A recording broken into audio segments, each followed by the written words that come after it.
터키의 이스탄불에 가면은 박물관이 많이 있는데 특별히 박물관이 궁전 안에 있는 경우가 많이 있습니다. 톱카프 궁전이라고 오스만 제국의 술탄이 머물렀던 궁전인데요. 이 궁전에는 4개의 정원이 있는데 그 정원마다 이런 박물관이 있습니다. 전시되어 있는 것도 각각 다른데 제3정원, 그 3번째 정원에는 보물관이 있어요. 각종 보물들, 칼, 이런 것들도 전시되어 있습니다.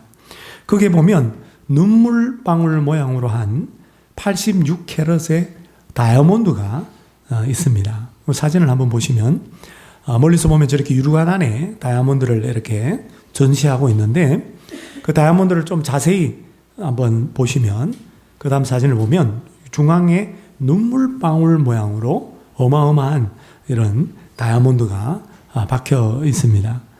이 다이아몬드 이름이 뭐냐면 별명이라고 볼 수 있습니다.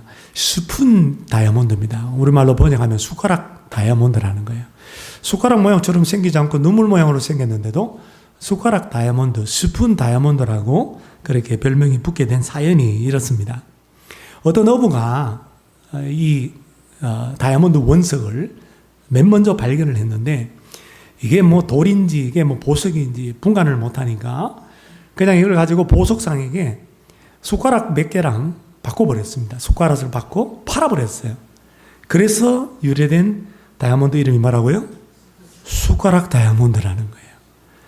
여러분, 왜 어부가 이 어마어마한 다이아몬드 원석을 숟가락 몇 개랑 바꿨을까요? 그렇죠. 이 원석의 가치를 전혀 몰랐기 때문에, 이것이 다이아몬드인지를 몰랐기 때문입니다. 우리 인생 가운데도 이렇게 어리석은 인생을 살아가는 사람 많습니다.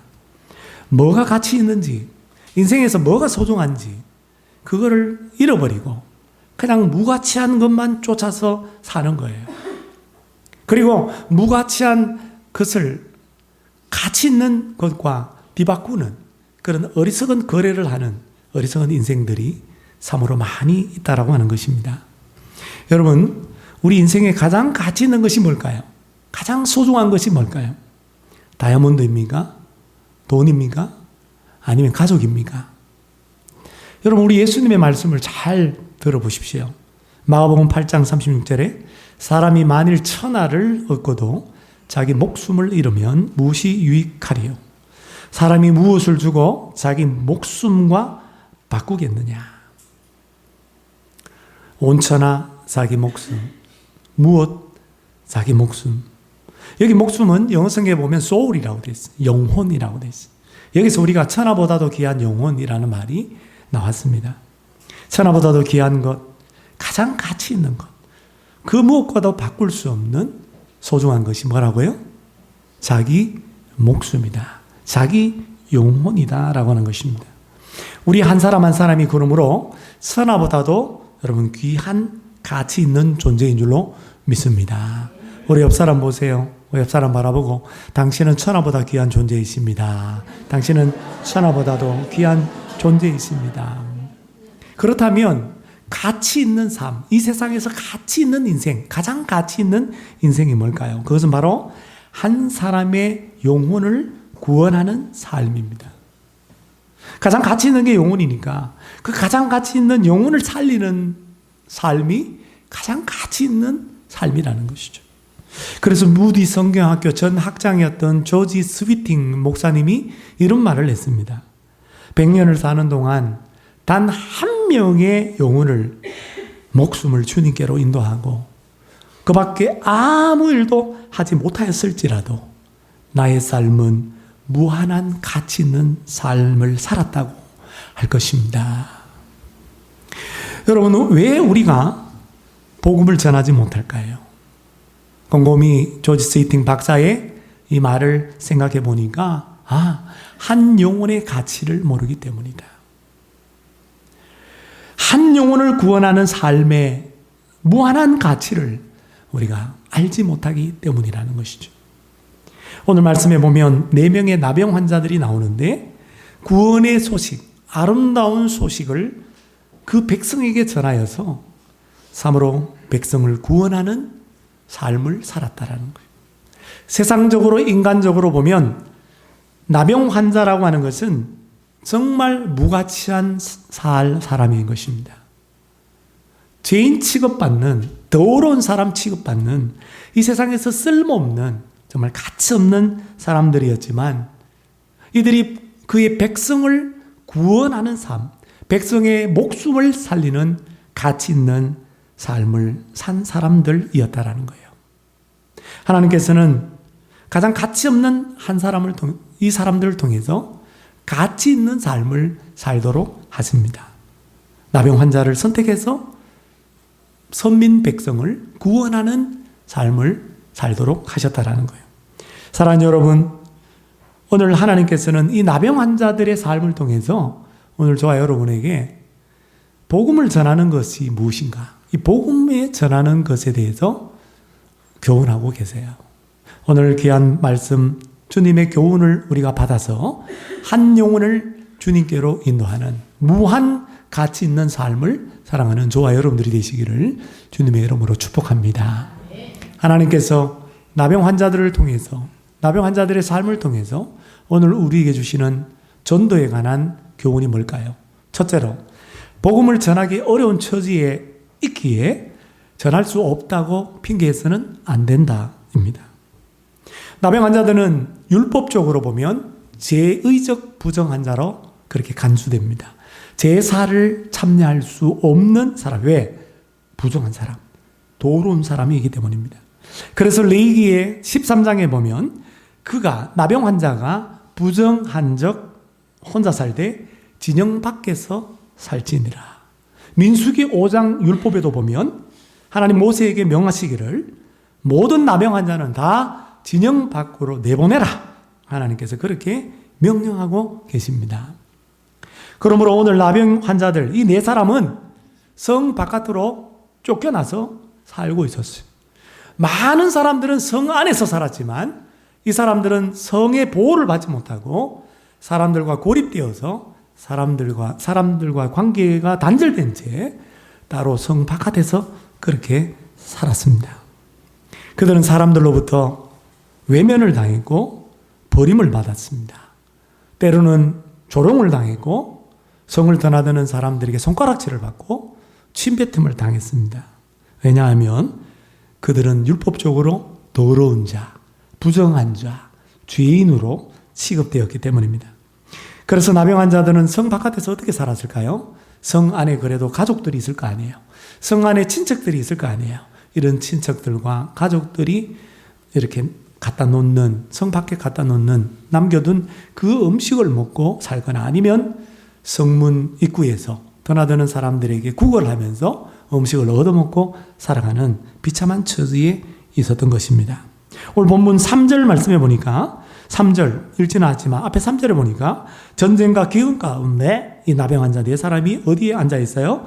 성문 어귀에, 인터런스라고 영어 성경에 되어 있습니다. 성문 입구에 앉아서 그들도 또한 성 안에 있는 사람들과 더불어 먹을 양식이 없어서 굶어 죽어가고 있었습니다. 얼마나 비참한 처지에 있습니까?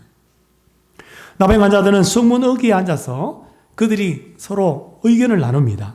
야, 가만히 이렇게 굶어 죽기를 기다릴 수는 없지 않느냐. 그러면서 사마리아 성으로 들어가도 그 안에 먹을 것이 없고 아람 군대에 포위를 당했으니까 양식이 없어서 굶어 죽을 것이고 그냥 성문 입구에 우리가 앉아 있어도 굶어 죽을 것이다.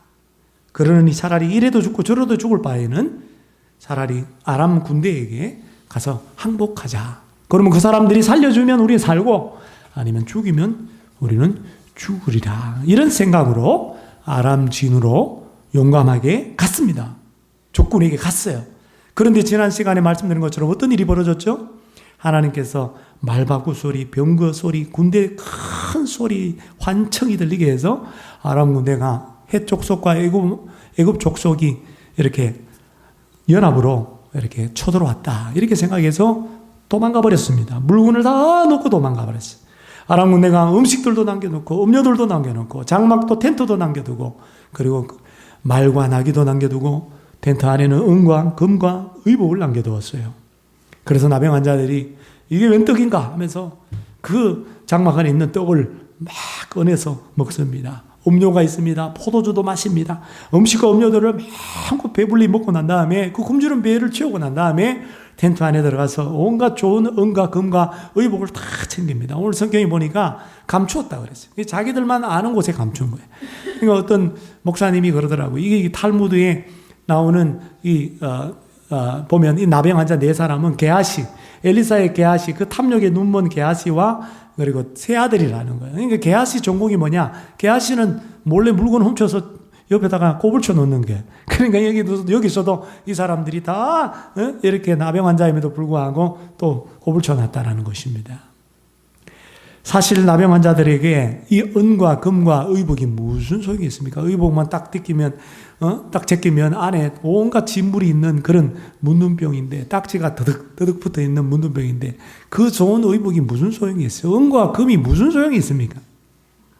나병이, 불치병이 낫지 않은 상태에서 그 모든 것들이 무슨 의미가 있냐라는 거예요. 무슨 가치가 그들에게 있겠습니까? 한 번도 아니고 다시 와서 감췄다 그러는 거 보니까 두 번이나 그렇게 챙겨가지고 감췄나 봐요. 여러분, 나병 환자들이 지금 이 상황 속에서, 이 처지 속에서 진짜 복음을 전하기, 구원의 아름다운 소식을 전하기가 좋은 처지에 있는가? 아니죠. 그럼에도 불구하고 그들은 처지와 형편 타령하지 아니하고 그 복음을 이스라엘 백성에게 구원의 소식을 전하였습니다. 사도 바울 보면 선교사로서 그런 게 아니라 우리가 구원받은 신자라고 하면 바울처럼 살아야 되는데, 바울은 빌립보에서 복음을 전하다가 빌립보에서 억울한 누명을 뒤집어 쓰고 매 맞고 지하 감옥에 갇혔습니다. 바른 착고에 처해 있었어요. 근데 천사를 동원해서 하나님께서 옥문을 열고 지진이 일어나게 해가지고 착고도 풀어주고 도망갈 수 있도록 했음에도 불구하고 도망을 안 가. 그 간수가 도망 안 간 죄수를 보고 놀래갖고 두려워 떨고 있을 때에 그 간수에게 지금 이 감옥에 갇혀 있는 그 처지에서도 사도 바울이 뭐라고 그래요? 주 예수를 믿어라. 그리하면 너와 너희 집이 구원을 얻으리라. 주의 복음을 전했습니다. 사도 바울이 동족 유대인들에게 핍박을 당하다가 결국 고소 고발을 당해서 붙잡혀서 헤롯 아그리파 왕에서 유대인 왕 앞에서 신문을 받는데, 그때 신문 받는 처지 가운데서도 바울이 뭐라 그럽니까? 왕에게 이렇게 말합니다. 당신뿐만 아니라 오늘 내 말을 듣는 여기 있는 모든 사람들도 다 내처럼 결박된 것 외에는 나처럼 되기를 원하나이다. 무슨 말입니까? 나처럼 예수의 신부로 결박되지는 말고 나처럼 예수 믿고 구원받고 주의 복음을 전하는 전도자가 되기를 원하나이다. 신문 받는 그 처지에서도 왕에게 그렇게 담대하게 복음을 전했습니다. 이 사도 바울이 에베소 교회에서 목회하고 있는 디모데, 영적으로 낳은 아들 디모데에게 디모데후서 4장 2절로 권면하는 것은 이해가 됩니다. 너는 말씀을 전파하라. 때를 얻든지 못 얻든지. 영성에 보니까 in season, out of season. 시즌이든지 시즌이 아니든지 상관없이 항상 주의 복음을 전파하는데 힘써라. 여러분, 이 명령은 목회자에게 주는 명령일 뿐만 아니라 오늘 저와 여러분 구원받은 모든 신자에게 주시는 바울을 통한 하나님의 명령인 줄로 믿습니다. 교회 역사적으로 봐도, 시대적으로 봐도 교회가, 성도가 복음을 전하기 아주 좋은 처지에 있었던 적은 거의 없습니다.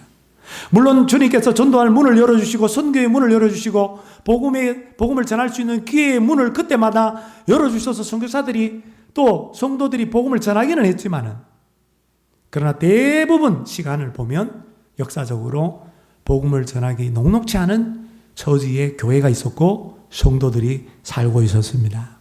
그 어렵고 힘든 처지에서도 교회가 복음을 전했기 때문에, 우리 믿음의 선배들이 복음을 전했기 때문에 오늘 저와 여러분들이 지금 이 자리에 여러분 이렇게 예배하고 있는 줄로 믿습니다. 타이타닉호가 1912년에 침몰되고 난 다음에 4년이 지나서 타이타닉호 침몰 가운데 생존자들이 뉴욕에 모여서 미국 뉴욕에서 예배를 드리고 있었습니다. 그때 예배를 드릴 때 예배당에 강단에 한 청년이 올라와서 간증을 했습니다. 저는 배가 파손될 때 바다에 뛰어내렸습니다. 널빤지를 붙잡고 힘겹게 떠 있는데 어떤 한 사람이 나에게 헤엄쳐 오더니 젊은이 구원받았는가? 그렇게 물었습니다. 아니요. 구원 못 받았습니다. 그때 큰 파도가 우리 두 사람을 덮쳐서 서로를 떼어놓았습니다. 몇 분 후에 다시 이 신사가 가까이 오자 큰 소리로 저에게 이렇게 묻습니다. 자네 하나님과 화해했는가? 자네 천국 갈 수 있겠는가? 아니요. 아직 하나님과 화해하지 못했습니다. 이때 갑자기 큰 파도가 우리를 삼키고 말았습니다. 그 신사는 그 다음 다시 떠오르지 않았습니다. 훗날 나는 그 신사가 시카고 무디 교회에 부흥회를 인도하러 가시던 존 하퍼 목사님이라는 사실을 알게 되었습니다. 저는 존 하퍼 목사님이 마지막에 전도한 사람입니다. 그리고 이 사람이 청년이 나중에 목회를 하게 되고 고아원을 운영하면서 많은 고아들을 돕는 그런 사역을 하는 사역자가 되었다고 합니다. 존 하퍼 목사님은 차가운 바다에 빠져있는 그 처지에서도 마지막 죽어가는 그 처지에서도 한 청년, 그 영혼을 바라보고 그 청년에게 다가가 그 영혼을 구원하기 위하여 주의 복음을 전했던 것입니다. 우리 조선에 들어온 많은 선교사들도 우리 조선에 들어온 선교사들 가운데도 군산 앞바다에서 복음을 전하러 가다가 배가 침몰되어서 죽은 그런 분들도 있고 얼마나 많은 선교사들이 마지막 죽는 그 순간까지 주의 복음을 전했는지 몰라요. 토마스 선교사님은 대동강에서 목베임을 당할 때 성경을 나눠주면서 주의 복음을 전했습니다. 사랑하는 성도 여러분, 지금 저와 여러분이 어떤 처지에 있습니까? 어떤 형편 가운데 있습니까? 너무나 힘들고 어려운 처지겠죠. 어쩌면 먹고 살기 힘든 처지에 있는 분들도 있을지 모릅니다. 그러나 그 처지와 그 형편이 주의 복음을 전하기 어려운 처지라고 생각이 되십니까? 아닙니다. 내가 구원을 받았다고 한다면, 내가 구원의 소식을 알고 내가 구원을 경험했다고 한다면, 내가 하나님의 자녀가 되었다고 한다면 그 처지에서도 복음 전할 수 있습니다. 아니, 그 처지에서도 복음 전할 수밖에 없습니다. 복음 전하기 어려운 처지에서도 전도할 수 없다고 핑계하지 말고 변명하지 말고 어떤 처지에서도 인시즌이든지 아웃 오브 시즌이든지 상관없이 늘 항상 복음을 전하기 힘쓰는 무한 가치 있는 삶을 사는 우리 모두가 되시기를 바랍니다. 두 번째, 하나님께서 우리에게 주시는 전도에 관한 교훈은 구원의 소식을 알고 구원을 경험하고도 침묵하는 것, 전하지 않는 것은 벌받을 죄다라고 하는 것입니다. 나병 환자들이 막 먹고 마시고 음식 이렇게 물건들을 감추다가 갑자기 서로 또 말을 합니다. 9절 말씀해 보니까 우리가 이렇게 해서는 안 되겠다. 오늘 아름다운 소식이 있는 날이거늘 우리가 침묵하고 있다. 만일 밝은 아침까지 기다리면 벌이 우리에게 미칠지니 이제 떠나 왕궁에 가서 알리자. 여러분, 왜 갑자기 생각을 바꾸었습니까? 우리가 이렇게 해서는 안 되겠다라고 말했는데 무슨 말입니까? 이렇게 해서는 안 되겠다. 이렇게 해서 안 되겠다라고 생각했기 때문인데, 이렇게 해서는 안 되겠다라고 하는 것은 우리가 음식을 먹고 음료를 마시고 의인과 의복을 감춰서는 안 되겠다라고 생각했기 때문이 아니라, 오늘 그들의 말을 가만히 보면 아름다운 소식, 이 아름다운 소식을 우리가 알매도 불구하고 이 아름다운 소식에 대해서 침묵하고 있어서는 안 되겠다라고 생각했기 때문입니다. 아람 군대가 음식들을 남겨두고 도망갔다는 소식이 바로 아름다운 소식이에요. 사마리아 성 외곽에 아람 진영의 한가운데 풍부한 음식, 먹을 음식이 널려있다라고 하는 소식이 아름다운 소식이에요. 사마리아 성이 아람 군대의 공격으로부터 구원을 받았다라고 하는 이 구원의 소식이 바로 아름다운 소식입니다. 그러니까 나병 환자들은 이 구원의 자리에서 누리기만 하고 구원의 소식에 대해서 침묵하고 있는 것, 그것이 잘못된 행동임을 깨달았습니다. 그리고 만일 아침까지 지금처럼 똑같이 기다리면, 즉 침묵하고 전하지 않으면, 알리지 않으면 왕을 통해서 우리에게 벌이 임할 거라 라고 그들이 확신했습니다. 그래서 그들은 왕궁으로 급하게 가서 구원의 소식을 알렸던 것이죠. 여러분, 우리가 구원의 소식을, 복음을 전하려고 한다면 이 나병 환자들과 같은 깨달음이 있어야 되고 확신이 있어야 합니다. 이건 어디서 나오느냐? 전도자의 양심에서 나오는 겁니다. 믿는 신자의 양심에서 나온다라는 거예요. 성령님은 그 양심을 깨우시는 거예요. 네가 구원을 받았느냐? 구원을 받았다면 어떻게 그럴 수 있니? 네가 구원을 경험했느냐? 구원의 소식을 알고 있느냐? 그렇다면 어떻게 침묵할 수 있니? 성령님께서 내 안에 있는 그 양심을 여러분 일깨워 주실 때에 오늘 나병 환자 같은 이러한 깨달음과 확신을 가지고 여러분 주의 복음을 전할 수 있기를 바랍니다. 사도 바울도요, 나병 환자들과 비슷한 말을 합니다. 왜냐하면 그에게도 깨달음과 확신이 동일하게 있었기 때문입니다. 고린도전서 9장 16절에 보면 만일 복음을 전하지 않으면 내게 화가 있을 것이로다. 왜 그렇습니까? 복음을 전하는 것, 이것이 구원받은 신자, 바울을 포함한 모든 신자가 필연적으로 해야 할 일이기 때문에, 그리고 복음을 전하는 것이 구원받은 자의 신자의 사명이기 때문입니다. 그래서 고린도전서 9장 16절 상반절에 내가 복음을 전할지라도 자랑할 것이 없으면 내가 부득불할 일입니다. 17절에도 나는 사명을 받았노라 그렇게 말씀합니다. 선교사만 복음 전하는 사명을 받은 게 아니라 구원받은 신자인 우리 모두는 다 여러분 복음 전할 사명을 주께로부터 받았는 줄로 믿습니다. 어떤 환자가 있었어요. 어떤 동네에 환자가 있었는데 이 환자의 병이 좀 심각해요. 여러 가지 약을 처방해보고 치료를 받아도 고치지를 못했어요.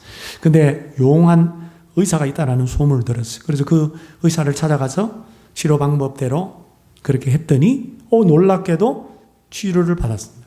죽을 목숨인 줄 알았는데 그 목숨을 건지게 되었습니다. 근데 이웃집에 이 고침받은 이 사람 살 바로 이웃집에 자기와 똑같은 중병을 앓고 시름시름 앓으면서 죽어가고 있는 이웃이 있었습니다. 그런데도 이 치료받은 이 사람이 이웃에게 이 똑같은 중병을 앓고 있는 이웃에게 자기 치료 방법을 가르쳐 주지 않고 자기를 치료해 주는 의사를 소개해 주지 않고 입을 딱 닫고 있었는 거예요. 시간이 지나서 이 이웃이 시름시름 그 중병에 앓다가 그만 죽고 말았습니다. 장례식 날이 되었습니다. 동네 사람들이 다 모였어요. 그 장례식 날에 이 용한 의사가 장례식장에 온 겁니다. 왜 왔냐니까 친구의 가족이 죽었다는 거야. 그 죽은 사람이 친구의 가족이에요. 친구의 가족. 그 친구의 가족이 죽어서 친구를 위로하라고 문상을 왔습니다. 근데 나중에 소식을 들었어요. 이러이러한 병을 앓다가 죽었다는 거예요. 의사가 그 얘기를 듣고 깜짝 놀랐어요. 내가 이 병을 고쳐줄 수 있는데 얼마 전에도 내가 한 사람 고쳐줬는데 그 장례식장에요. 자기가 고쳐줬던 그 사람이 거기에 와 있더라는 거예요. 이웃이니까. 그 사람을 보자마자 의사가 막 화를 내면서 당신 어떻게 그럴 수 있냐고. 내가 가르쳐준 치료 방법대로 그대로 해서 당신이 나음을 얻었잖아. 목숨을 건졌는데 어떻게 그 사실을 알면서도 나를 소개해주지도 않고 이런 놀라운 치료 방법이 있다는 걸 알려주지도 않아서 이 사람이 죽었냐는 거예요. 막 욕을 하고 막 저주를 퍼부었습니다. 의사의 말을 옆에서 듣고 있던 동네 사람들, 문상 온 사람들이 다 열받아가지고 저 이기적인 인간, 저 인간 진짜 저럴 줄 알았다, 저럴 줄 알았어. 평상시에 살아가는 꼴을 보니까 이기적이더만 어떻게 지만 살고 옆에 이웃이 죽어가는데도 모른 척 할 수 있냐 하면서 저주와 화를 퍼부었습니다. 이 사람이요, 아무 말 할 수가 없었어요. 그냥 그 욕을, 저주를 다 듣고 유구무원이지, 유구무원. 그래서 온갖 화를 다 당할 수밖에 없었습니다. 여러분, 그렇습니다. 치유 방법을 알고 치유를 경험하고도 알리지 않는 것. 동일한 그러한 병을 앓고 있는 사람에게 전하지 않는 것은 저주받을 죄입니다. 마찬가지로 우리가 구원의 소식을 혼자만 알고 우리가 구원을 경험했음에도 불구하고 알리지 않는 것, 전하지 않는 것, 벌받을 죄요, 화당할 죄라는 것. 영원히 죽을 수밖에 없는 우리가 예수님을 믿음으로 말미암아 구원을 받았습니다. 그렇다고 한다면 우리가 똑같이 죄로 인해서 죽어가는 영혼들, 죽어가는 사람들을 보았을 때에 그들을 살릴 수 있는 것이 복음인데, 그 복음을 우리가 알고 있는데 복음을 아는 우리가 그 복음에 대해서 침묵하고 있다면 비난받아 마땅한 사람이 되는 것이고 저주받아 할 말이 없는 사람이 될 수밖에 없는 것입니다. 주님 앞에 섰을 때도 유구무원일 거예요. 책망을 받아도 어떤 벌을 받아도 우리는 할 말이 없을 사람이 되고 마는 것입니다. 오늘 나병한 자들은 아람 군대가 도망간 그 자리에서 음식을 발견하고 배가 고프니까 그냥 실컷 배를 채웠어. 그리고 난 다음에는 그걸로 끝나지 않았어. 굴보 죽어가고 있는 영혼들, 우리의 친지들, 우리의 가족들, 저 성 안에서 지금 자식을 잡아먹는 그런 비극이 벌어지는 저들이 굶어 죽어가고 있다. 저들에게도 음식이 있다는 것을 알려줘야지. 그래서 음식이 있다는 것을 알려주었어. 이게 뭡니까? 이게 전도예요. 이게 복음을 전하는 것입니다. 그래서 전도학 교수 닐스라고 하는 교수님은 전도에 대해서 이렇게 정의를 내렸어요. 전도란 굶주린 거지가 많은 빵을 발견하고 먼저 자기가 배부르게 먹고 난 후에 자기 동료 거지에게 찾아가 어디에 가면 많은 빵이 있다는 것을 알려주고 많은 빵이 있는 곳으로 그를 데리고 가는 것이다. 우리가 거지하지 않 거지. 우리가 나병 환자지. 우리가 영적으로 우리가 죄인이지 않습니까? 근데 우리가 이 죄인이 우리가 구원을 받았단 말이에요. 복음을 통해서 우리가 다시 살림을 받았단 말이에요. 그거를 알려주고 동료 거지에게, 동료 나병 환자에게 알려주고 그 데리고 가는 거. 이게 전도라는 거예요. 그 어떤 분은 그래요. 전도는 뭐냐? 전도는 알고 있는 것을 모르는 사람에게 알려주는 거다. 이게 전도라는 거예요. 사랑하는 여러분, 구원 받으셨습니까? 예수 믿고 하나님 자녀가 되셨습니까? 하나님의 자녀가 되었다면, 진짜 구원받은 사람이 되었다고 한다면 침묵하지 않습니다. 기다리지 않습니다. 복음을 전하는 일을 결코 소홀하지 않습니다. 왜냐하면 죽어가는 영혼들이 보이기 때문에, 죽어가는 생명들이 보이기 때문입니다. 죽어가는 생명에게 복음을 전하지 않는 것이 벌을 받을 죄다, 화를 당할 죄다라고 알기 때문에 오늘 나병 환자들처럼 사도 바울처럼 구원의 소식을 알고도 구원을 경험하고도 전하지 않는 것이 벌받을 죄다, 화당할 죄다 라고 하는 것을 깨닫고 죽어가는 자들에게 열심히 주의 복음을 전하시기를 바랍니다. 무한 가치의 인생을 사시기를 바랍니다. 마지막 세 번째, 하나님 복음 전하는 것에 대한 교훈은 사사로운 개인 감정을 초월해서 복음을 전해야 한다는 것입니다. 복음을 전할 때 장애물이 참 많이 있어요. 그래서 장애물들 보면 이유 같지도 않은 장애물들이 많은데 나름대로 다 장애물을 갖고 있어요. 내가 왜 복음을 못 전하냐.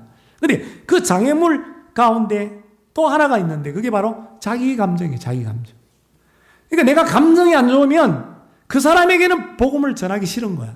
오늘 나병 환자들 보니까 성 안의 백성들이 침을 뱉고 조롱을 하고 손가락질하고 죄인이라고 저주를 퍼붓고 얼마나 많은 상처를 받았어. 사람 상대도 안 해주고 짐승 취급하고 성 밖으로 쫓아내고 지나가면 침이나 뱉고 얼마나 성 안에 있는 사람들에게 모욕과 저주를 받고 상처를 받고 살아왔는지 몰라요. 어떻게 보면 나병보다도 그 진물보다도 상처가 터져서 그 상처에서 나오는 진물로 말미암아 더 괴롭고 더 쓴 인생을 살 수밖에 없었을 것입니다. 좋은 감정 가질 수가 없어요. 어쩌면 네 사람 가운데 한 사람이 저 안에 성 안에 있는 사람들 자식을 잡아먹고 저러다가 죽어도 싸다 싸. 죽어도 된다 저런 사람들. 우리한테 있는 걸 생각하면 그냥 죽어 마땅하다. 이렇게 생각할 수 있는 사람이 있었을지도 몰라요. 그러나 오늘 나병 환자들은 개인의 감정, 개인의 생각을 따르지 않았습니다. 오직 굶어 죽어가고 있는 성 안의 백성들의 영혼, 백성들의 생명, 목숨을 살리기 위해서 이 구원의 아름다운 소식을 전했습니다. 전도는 사사로운 감정을 초월해야 돼요. 그래서 우리가 여러분 일본하고 축구하면 무조건 이겨야 되는데 일본도 선교해야 되는 거죠. 북한도 우리가 복음을 전해야 되는 거예요. 대표적인 사사로운 감정으로 하나님으로부터 큰 화를 겪은 사람이 있죠. 요나. 구약성경 요나 선지자가 그런 인물 아닙니까? 저 니느웨에 가서 회개를 선포하고 회개하지 않으면 멸망당하리라 하나님의 메시지를 전하라고 그랬어요. 근데 하나님의 그 명령을 받고도 이 요나 선지자가 그 선교의 사명을 감당하지 않고, 왜? 네 유대인인데 지금 아수르라고 하는 나라가 우리나라를 괴롭히고 압제하고 있고 얼마 못 가서 실제로 아수르의 북이스라엘 왕국이 멸망당하고 맙니다. 멸망당하기 직전, 바로 직전이에요. 아니 다른 나라도 아니고 어떻게 저 아수르의 한복판 수도 니느웨 사람들이 가서 이 하나님의 말씀을 전하라고 하시나. 그래서 그 하나님의 명령을 거부하고 다시스로 가는 배를 타고 갔다가 풍랑을 만나서 하나님의 책망을 듣잖아요. 우여곡절 끝에 나중에 어떻게 합니까? 하나님의 재앙의 말씀을 다시 또 선포를 했어요. 순종해서 선포를 했는데 어떤 일이 벌어졌어요? 니느웨 사람들이 하나님의 말씀을 듣고 왕부터 다 베옷으로 갈아입고 회개를 해버린 거예요. 그러니까 하나님께서 원래는 멸망시키려고 했는데 회개를 하니까 그 뜻을 돌이켜서 재앙을 거두고 멸망을 하지 않았습니다. 살려줬어요. 그랬더니 요나가 화를 내는 거예요. 화를 요나가 굉장히 잘 냈습니다. 화를 부르륵 내는 거예요. 아유, 저 원수 나라가 망했으면 좋겠는데, 아니, 회개했다고 다시 재앙을 거두어 버리는 그 하나님이 너무나 싫었던 거예요. 그때 하나님께서 박농쿨 레슨을 하잖아요. 또 성 동쪽에서 성을 바라보면서 니느웨 성 망하나 안 망하나 한번 보자 하고 이렇게 지켜보고 있는데 너무 뜨거우니까 텐트를 치고 이렇게 그늘도 이게 너무 작잖아. 근데 하나님이 박농쿨을 탁 이렇게 보내가지고 박농쿨로 그냥 요나의 머리를 덮어서 시원하게 해주니까 요나가 성경에 보니까 매우 기뻐했더라. 박농쿨 그늘 때문에 너무 기뻐하고 좋아했어. 근데 하나님께서 갑자기 벌레 한 마리를 박농쿨에다가 탁 보내는 거예요. 박농쿨이 점점 구멍이 뽕뽕뽕뽕 나는 거예요. 계속 벌레가 박농쿨을 깔아 먹으니까. 그래 나중에 보니까 휑하게 된 거예요. 갑자기 막 햇빛과 그 다음에 막 동풍, 광풍, 이 뜨거운 열풍이 확 불어닥치니까요.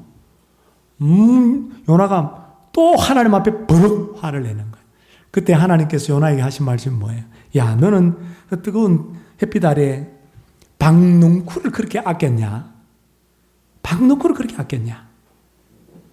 너는 박농쿨을 그렇게 아끼는데 내가 저기 아무 죄도 없는 니느웨 성에 살고 있는 니느웨 성 사람들과 니느웨 성에 있는 가축들 내가 아끼지 않겠는가? 요나는 니느웨 백성에 대한 민족적 악한 감정으로 말미암아 니느웨에 가서 하나님의 말씀 복음을 전하기를 꺼려했지만 하나님은 니느웨 백성도 사랑하셔서 니느웨에 가서 요나가 복음을 말씀을 전하기를 원하셨습니다. 요나는 니느웨에 대한 악한 감정으로 말미암아 니느웨 성이 망하기를 원했지만 하나님은 니느웨 성 사람들을 너무너무 사랑하셔서 니느웨 성 사람들이 회개하고 멸망당하지 않기를 원하셨습니다. 요나는요, 인간의 마음과 감정, 개인의 감정으로 하나님의 그 선교에 걸림돌이 되었던 거예요. 우리도 그렇잖아요.